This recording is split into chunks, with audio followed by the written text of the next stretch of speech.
የሚል የሐሰት ፕሮፓጋንዳ ብዙዎችን ባይሆንም እንኳን አንዳንድ የዋህ ኢትዮጵያውያንን ሊያሳስት ይችላል። የዚህ ምክንያት ደግሞ የሐሰት ትረካዎቹ ካላቸው ማዕረግና የሥራ እርከን አኳያ ይዋሻሉ ተብሎ በማይጠበቁ ሰዎች ሲነገር እውነት ሊመስል ስለሚችል ሰዎችን ሊያሳስት ይችላል። እነዚህ የሐሰት ትረካዎች ያንን ኢትዮጵያ ውስጥ ሆኖ የ3000 ዓመታት ታሪክ አለን የሚል ሰው እውነት ሊመስሉት የሚችሉ ቢሆኑም የዓለም ማህበረሰብን እኛ የሕዝብ ብዛታችን 130 ሚሊዮን በመሆናችን እንዳንራብ ባህር ሰጠን በሚሉት የሕፃናት ስነ አመክንዮ ማደናገር የማይታሰብ ነው። ስለዚህ ለኔም ፋታ እንዲሆነኝ በእንግሊዝኛ ቋንቋ የተዘጋጀች የበሻሻ ልጅን ምላስ የሚያጥፍ ይዘት ያላትን ጽሑፍ እንደወረደ አነብላችኋለሁ። መልካሙን ተመኘው። በአፍሪካው ቀንድ ኢትዮጵያ የአሰብ ወደብ እንደሚመለከታት የሚነገሩ ተረተረቶች ሁሌም እንደተወሩ ናቸው። ተረተረቱ አንዲት በመሬት የተከበበች ትልቅ አገር የባህር መብቷ ተጥሷል የሚል ነው። ይህ ጥያቄ ግን ታሪካዊ ተቀባይነት አለው ወይ የሚል ጥያቄ አለ። አሁን ይህን ጥያቄ ይመልስ። ለአፍሪካ ሀገሮች ምስረታ ምክንያት የሆኑት የቅኝ ግዛት ድንበሮች በዚያን ጊዜ አስቀድመውና ዘግይተው የተካሄዱ መሠረታዊና ዓለም አቀፍ ውሎችን በመመልከት ነው መልስ የምንሰጠው። በዚህ ቪዲዮ የአሰብን ያለፈ ታሪክ በመመርመር ሐቅን ከፖለቲካ ለይተን በማረጋገጥ እውነተኛ ማስረጃዎችን እናቀርባለን። አሰብ ከአንዲት ትንሽ መንደርነት ወደ ኤርትራ አገራዊ ማንነት የማዕዘን ድንጋይ ለመሆን የሄደችበትን ጉዞ እንመለከታለን። የጣሊያን የመሬት ግዢ፣ የቅኝ ግዛት ዘመን፣ ከጦርነት በኋላ የተከሰተውን ፌዴሬሽንና የኤርትራ ነጻነት በየደረጃቸው እንመለከታቸዋለን። ይህ ቪዲዮ ምንም አይነት ወገንተኝነት ወይንም የአንድ ወገን ጥግ መሆን ዓላማው አይደለም። የዚህ ቪዲዮ ዓላማ በአሁኑ ጊዜ ያሉት የሀገራት ድንበሮች እንዴት አሁን ያላቸውን ቅርጽ ለመያዝ እንደቻሉ የሚመረምር ነው። በኢትዮጵያ የሚነሳው የአሰብ ጥያቄ ተራ የካርታና የታሪክ ጥያቄ አይደለም።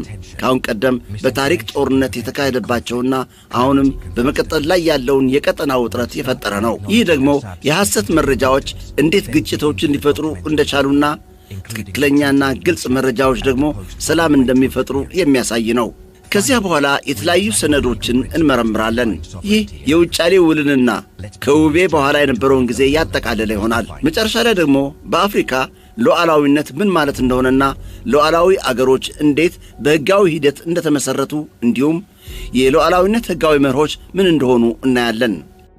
በአፍሪካ ቀንድ ትልቁ ጉዳይ እንጀምር። የአሰብ ክርክር ሙሉ በሙሉ እንዲገባን ያለችበት ቦታና ያላትን ስትራቴጂያዊ አስፈላጊነት መረዳት አለብን። አሰብ በጣም ብዙ የንግድ መርከቦች በሚያልፉበት የቀይ ባህር ደቡባዊ ጫፍ ላይ ተመስርታ ትገኛለች። አሰብን መቆጣጠር ማለት ደግሞ እጅግ ግዙፍ የኢኮኖሚና የጂኦፖለቲካ ኃይል ማግኘት ማለት ነው። 130 ሚሊዮን ሕዝብ አለኝ የምትለው ኢትዮጵያ በአንድ ወቅት ዋነኛ የንግድ መስመሯ ነው የነበረው። ከ1998 እስከ 2000 ዓመተ ምህረት ከኤርትራ ጋር ከተካሄደው ጦርነት በኋላ ግን ኢትዮጵያ በከፍተኛ ክፍያ በጅቡቲ ወደብ መጠቀም ጀመረች። የኢኮኖሚ ጉጉትና ፍላጎት ግን የሌላ አገርን ሉዓላዊ ግዛት ለመድፈርና ይገባኛል ለማለት የሚያስችል መብት የሚያሰጥ አይደለም። በርካታ የባህር በር የሌላቸው በመሬት የተከበቡ አገሮች ከጎረቤቶቻቸው ጋር በመስማማት እንዲጠቀሙ ፍቃድ ተሰጥቷቸው ጥሩ እድገት ማስመዝገብ ችለዋል። ከዚህ ደረጃ ላይ ለመድረስ የቻሉት በስምምነት እንጂ ባለቤትነትን በማወጅ አይደለም። የኢትዮጵያ ጥያቄ አንዴ የኢኮኖሚ አንዴ ደግሞ የመብትና የይገባኛል ጥያቄ ስለሆነ የተደበላለቀ ጥያቄ ነው። የአሰብ ወታደራዊ አስፈላጊነትም ወደቤቱን ሌላ ክብር የሚጨምርላት ነው። በዚህ ደግሞ ሁለቱም አገሮች ማለትም ኤርትራና ኢትዮጵያ ጸጥታቸውን ለማስከበር እንደ ወሳኝ ወደብ አድርገው ይመለከታታል። የኢኮኖሚ አስፈላጊነት ስላላትና ስትራቴጂካዊ ቦታ በመሆኗ ወታደራዊ አስፈላጊነቷም ከፍተኛ ስለሆነ አሰብ የቀጠናው ውጥረት የስበት ማዕከል እንድትሆን አደረጋት። ዘመናዊ የአሰብ ታሪክ በኢትዮጵያ ሳይሆን በጣሊያናዊ የንግድ ተቋም ነው የሚጀምረው። በ1869 ዓመተ ምህረት የሪቦቲኖ ኩባንያ ከአካባቢው የአፋር ሱልጣኖች መሬት ገዛ። ይህ የጣሊያን ተቋም መሬት ሲገዛ ምንም አይነት የኢትዮጵያ ዕውቅናና ፍቃድ አልነበረም። ይሄ በዚያን ጊዜ ኢትዮጵያ ምንም ግዛት እንዳልነበራት የሚያረጋግጥ አንድ ማስረጃ ነው። ጣሊያን ይህን ግዢ በ1892 ዓመተ ምህረት ይፋዊ በማድረግ አሰብ በምስራቅ አፍሪካ የመጀመሪያዋ ቅኝ ግዛት እንድትሆን አደረገ። የኢትዮጵያ ኢምፔሪያሊዝም ይህን አካባቢ በፍጹም ተቆጣጥሮትም ይሁን አስተዳድሮት አያውቅም ነበር። የዚያን ጊዜ ታሪካዊ ጽሑፎች፣ ስምምነቶችና ሰነዶችም ይህንን የሚያረጋግጡ ናቸው። ጣሊያን አሰብን ከአካባቢው አስተዳዳሪዎች እንጂ ከኢትዮጵያ አልገዛቻትም። ለጣሊያን ከአሰብ መሬት የሸጡላቸው የአሰብ አስተዳዳሪዎች ለኢትዮጵያ ምንም አይነት ዕውቅና አልሰጡም። የጣሊያን አመጣጥ ግዥ እንጂ ወረራ በኢትዮጵያ መሬት ላይ አልነበረም። ይህ መሠረታዊ ሐቅ ያንን ጣሊያን አሰብን ከኢትዮጵያ ነው የነጠቀቻት የሚለውን ትረካ ውድቅ የሚያደርግ ነው። የአሰብ ዘመናዊ አመሰራረት መሠረቱ ከጣሊያን መምጣት ጋር የተያያዘ ሲሆን በ1890 ዓመተ ምህረት ከሀገር ኤርትራ ምስረታ ጋር ደግሞ ከፍተኛ ጥርሱ ላይ ደረሰ። ኢትዮጵያ የቀይ ባህር ዳርቻዎች ድርሻ አለኝ የሚል ክርክሯ በ1889 ዓመተ ምህረት በዳግማዊ ምኒልክና በጣሊያን መካከል የተፈረመውን የውጫሌ ውል እንደ የመከራከሪያ ነጥብ በቀጣይ እንዳቀረበችው ነው።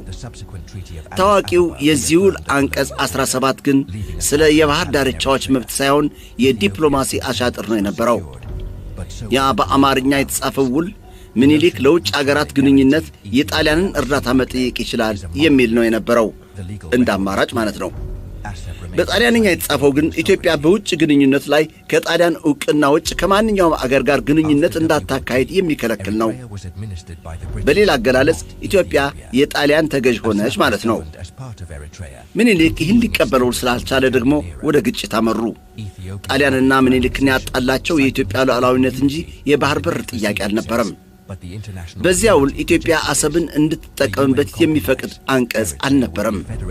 ይልቁንስ በተቃራኒው የባህር ዳርቻው የጣሊያን እንደሆነ ግልጽ ያደረገ ነው የነበረው። የውጫሌ ውል ከፈረሰ በኋላ ጣሊያንና ኢትዮጵያ ወደ ጦርነት አመሩ። ኢትዮጵያውያን ደግሞ በአድዋ ድል አደረጉ። ቆይቶ በተካሄደው የአዲስ አበባ ውል ግን የግዛት ድንበሮቹ እንዲወሰኑ ተደረገ። አሁንም በዚያው አዲሱ ውል አሰብ የዛችው ከጣሊያን ጋር የነበረችው ኤርትራ አካል ነው የነበረችው። በዚህ ውል የኢትዮጵያ ሉዓላዊነት ሲከበር የግዛት ድንበሮቹም ተወሰኑ። ያ የውጫሌ ውል ኢትዮጵያ የባህር በር እንድታገኝ የተደረገ ውል ነው የሚለው ትረካ ዘመናዊ ተረት ነው። ሕጋዊ ሰነዱ አሰብ የኤርትራ መሆኗን በግልጽ አስፍሮት ይገኛል። ከሁለተኛው የዓለም ጦርነት በኋላ ኤርትራ በኢትዮጵያ ሳይሆን በእንግሊዝ ነው ትተዳደር የነበረችው። አሰብ ደግሞ የኤርትራ አካል በመሆኗ በእንግሊዛውያን ትተዳደር ነበር። ኢትዮጵያ በዛን ጊዜ ኤርትራውያን ከኢትዮጵያውያን ጋር ታሪካዊ አንድነት አለን፣ የባህር በርም የሚያስፈልገን ስለሆነ ኤርትራ እንደ ግዛት ትሰጠን በማለት ብዙ ጊዜ ለምናለች፣ ሎቢም አድርጋለች። ሆኖም የዓለም ማኅበረሰብ አጥብቆ ነው ውድቅ ያደረገው። ቆይቶ ግን የተባበሩት መንግሥታት ድርጅት ኤርትራ እንደ ነጻ አገር ከኢትዮጵያ ጋር በፌዴሬሽን እንድትቆራኝ አደረገ። በዚህ ውሳኔ ኤርትራና ኢትዮጵያ ሁለቱም ነጻ አገሮች ሆነው ኤርትራ የራሷ ሕገ መንግሥትና ፓርላማ ያላት እንድትሆን ወሰነ። እዚህ ላይም አሰብ የዚያች ራሷን የቻለች አገር ኤርትራ አካል ነው የነበረችው። ኢትዮጵያ ከአሰብ ጋር በእነዚሁ ከ1952 እስከ 1962 ዓ.ም በነበሩት 10 የፌዴሬሽን ዓመታት ውስጥ በታሪኳ በሕጋዊ መንገድ ከአሰብ ጋር የተያያዘ ታሪክ የነበራት ጊዜ ነው። ይህም የኤርትራን ፍቃድና ሉዓላዊነት በማክበር ነው የነበረው። ይህ ወደብ በኤርትራ መሬት የሚገኝ ሲሆን ኤርትራ በፌዴሬሽን ከኢትዮጵያ ጋር ተቆራኝታ ስለነበር ግን ኢትዮጵያ ትጠቀምበት ነበር። ይህ ግን አሰብ የኢትዮጵያ ግዛት ስለነበረች አይደለም። በዛን ጊዜም ቢሆን አሰብ የኤርትራ አካል ነው የነበረችው። ቆይቶ አፄ ኃይለ ሥላሴ የተባበሩት መንግሥታት ድርጅት ውሎችን በመጣስ ፌዴሬሽኑን አፍርሶ ኤርትራን ከወረራት በኋላ ደግሞ ያለ ረጅም ዓመታት የቀጠለው የትጥቅ ትግልን አስከተለ። በፌዴሬሽን ዓመታት የዚያን ጊዜ የኢትዮጵያ መንግሥት ሕጋዊውን የተባበሩት መንግሥታት ድርጅት የፌዴሬሽን መመሪያዎችን በቀጣይ ይጥሳቸው ነበር። የኤርትራ ርዕሰ መስተዳድርን ወይም አውቶኖሚን ደግሞ በዘዴ ቀስ በቀስ በታተነው። ቀስ በቀስ ደግሞ ኢትዮጵያ ኤርትራን በ1962 ዓ.ም ፌዴሬሽኑን በማፍረስ ወረረቻት። ይህ ግልጽ የዓለም አቀፍ ሕግ ጥሰት ነው የነበረው። ዓለምም አይታ እንዳላየች ፊቷን አዞረች። ኤርትራውያን ግን የኢትዮጵያን ወረራ በመቃወም ለ30 ዓመታት የቀጠለ የትጥቅ ትግል ለነጻነት ጀመሩ። በዚህን ጊዜ ኢትዮጵያ አሰብን ይዛት ነበር።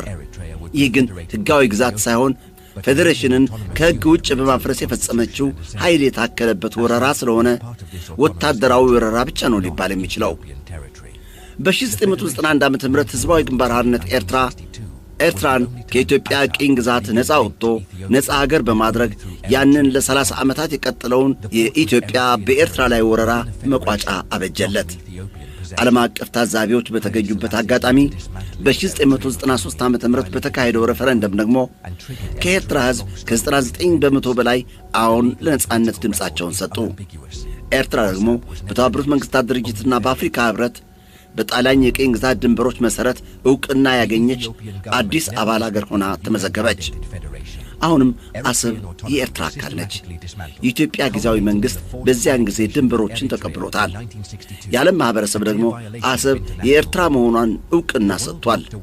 እዚህ ላይ ደግሞ እንዴት ነው አሰብ ኤርትራ መሆን የቻለችው የሚል ጥያቄ እናንሳ። መልሱም እነሆ። አዳዲስ አገሮች በሚመሰረቱበት ጊዜ የቅኝ ግዛት ድንበሮች እንደነበሩት ሳይነኩ መመስረት አለባቸው የሚል ዓለም አቀፍ ሕግ ስላለ ነው። ይህ ሕግ በ1964 ዓ.ም በኦርጋናይዜሽን አፍሪካን ዩኒቲ ተቀባይነት አግኝቶ ለአፍሪካ አገሮች መቋቋም መሠረት በመሆን ያንን በሀገራት መካከል ሊፈጠር ይችል የነበረውን ማለቂያ የሌለው የድንበር ውዝግብ ልጓም ሆነ። ኤርትራ በ1991 ዓ.ም ነፃ አገር እንደሆነች ስትገዛት በነበረችው ጣሊያን ሕግ መሠረት ድንበሮቹን እንደነበሩት ነው መውሰድ አለባት። እነዚህ ድንበሮች በጣሊያንና በኢትዮጵያ መካከል የተፈረሙ ውሎች የፈጠሯቸው ናቸው። የአፍሪካ ኅብረት እንዲሁም ኢንተርናሽናል ኮርት ኦፍ ጃስቲስ ይህን ሕግ እንደ መሠረታዊ ሕግ ነው የሚጠቀምበት።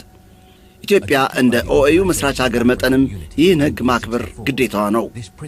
የኢኮኖሚ አስፈላጊነትና ሌሎች ፍላጎቶች ዓለም አቀፍ ሕጎችን ለመጣስ ፍቃድ የሚያሰጡ አይደሉም። ቆይቶም በ2000 ዓ.ም የኤርትራና ኢትዮጵያ የድንበር ኮሚሽን የቅኝ ግዛት ድንበር የማይነካ መሆኑን ጠቅሶ ነው ውሳኔ የሰጠው። እዚህ ላይም አሰብ የኤርትራ ናት።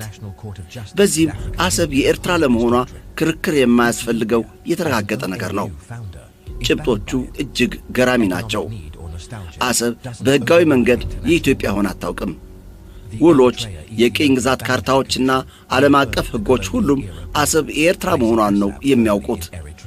ከጦርነቱ በፊት የነበረው ፌዴሬሽንም ቢሆን በኤርትራ ፍቃድ ነው የነበረው። የ1962 ዓ.ም ወረራ ደግሞ ኢሕጋዊና በተባበሩት መንግሥታት ድርጅት ተቀባይነት ያላገኘ ነው የነበረው። መጨረሻ ላይ የ30 ዓመታት ትግልን ተከትሎ ኤርትራ ነፃ ሆና በተባበሩት መንግሥታት ድርጅት የተመሰከረ ሬፈረንደም ተካሂዶ የተሟላ ነፃነት ተጎናጸፈች። በዚህም ኤርትራ ሉዓላዊ ነፃ አገር ስትሆን አሰብ ደግሞ ሉዓላዊት የኤርትራ አካል ናት። ኢትዮጵያ ወደብ እንደምትፈልግ ግልጽ ነው። ሆኖም የሌላውን መውረር ሕጋዊ መብቱ አይደለም። የአፍሪካ የወደፊት ዕጣ ፈንታ የሚወሰነው በትብብር እንጂ በኃይልና ይገባኛል እያሉ የሕጋዊ ጥያቄዎችን በማንሳት አይደለም። በዚህ የሚመጣ እድገትም የለም።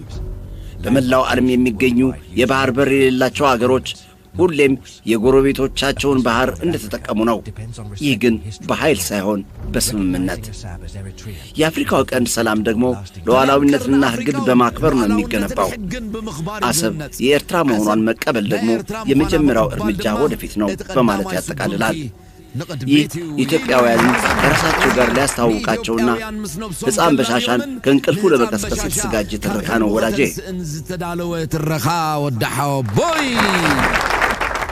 A peaceful Horn of Africa depends on respecting history and law. Recognizing Assab as Eritrean is the first